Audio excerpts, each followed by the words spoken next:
係咩公園嚟啊？有個咁靚嘅拱門嘅？大埔滘公園咯，呢度啲花草樹木全部都修葺得好靚㗎，所以本港好多影視界嘅人士都經常嚟呢度拍片嘅。據我所知咧，種到嗰啲樹木咁有型有款唔容易㗎噃，要逐年逐月咁去按住心目中嘅形狀去修剪，並唔係為一朝一夕嘅功夫嚟㗎。係啊，好似呢個拱門咁，足足花咗呢度啲園圃工作人員10年功力先至有咁嘅成績嘅。我哋平時睇到嘅一草一木都生得咁靚，原來幕後係有儀容專家幫佢哋矯正嘅噃。嗱，先講有少少瑕疵嘅先啦。如果一被發現生得唔靚咧，又或者枯萎咗咧，就會即刻剪除㗎啦。如果唔係咧，拖落去咁就好難搞㗎啦。至於啲草咧，就更加要小心睇住佢，特別係夏天或者係雨水多嘅季節，佢哋就零舍快高長大嘅，隔2日到就要同佢飛切髮㗎啦。生喺平地嘅咧就最容易剪啦，普通剪草機就搞掂啦。但係啲生喺路邊嘅野草咧，就要用呢一隻機器去幫助佢哋修剪咯噃。睇嚟呢隻機器都好重㗎噃，要孭住嚟剪咪好嘥力。我初時都係咁諗，但係原來唔係咁重喎，比我想象中輕好多。因為太重嘅機器孭喺身上面咧，就好難操縱㗎嘛。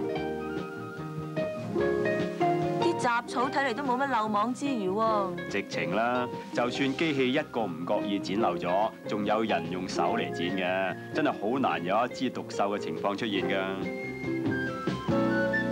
另外，嗰啲冇咁好命水，生喺啲斜地上面嘅咧，就要用呢種專門剪斜草嘅機器去幫佢哋啦。呢種剪草機咧好輕身，開動之後，裡面就會充氣，將成個機升離地面些少，嚟到就翻嗰啲凹凸不平嘅地面。嗱，草就容易修理啦，高大嘅樹木又點樣呢？原來係由藝高人膽大嘅樹隊專門負責嘅。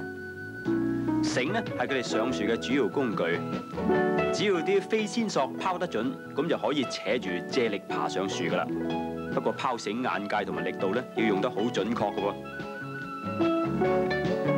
睇下個主管大顯身手啊！好嘢，掟中咗。要爬上樹呢，並唔係一條繩就夠嘅，其中包括要綁住爬樹嗰個人，以策安全啦。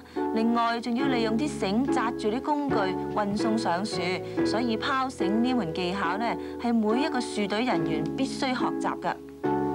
加入樹隊嘅人喺正式投入工作之前，係要接受為期2個星期嘅訓練嘅，考試及格咁先至可以歸隊㗎。因為喺樹上面工作並唔係一種輕易嘅事嚟，有時都幾驚險㗎喎。所以就算係公園，抑或係路邊嘅高大樹木要修剪，都一定要由樹隊去做嘅，唔可以隨便自己去㗎。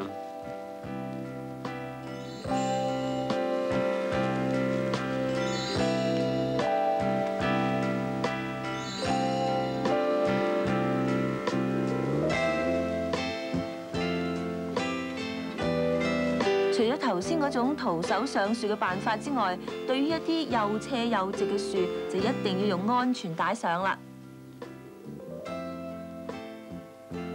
除咗上樹嘅工作人員要注意安全之外，樹下面嘅咧亦都要好小心嘅，所以佢哋全部戴晒頭盔，以防鋸樹嘅時候有啲木糠吹入眼，同埋或者有嘢跌落嚟掟親佢哋。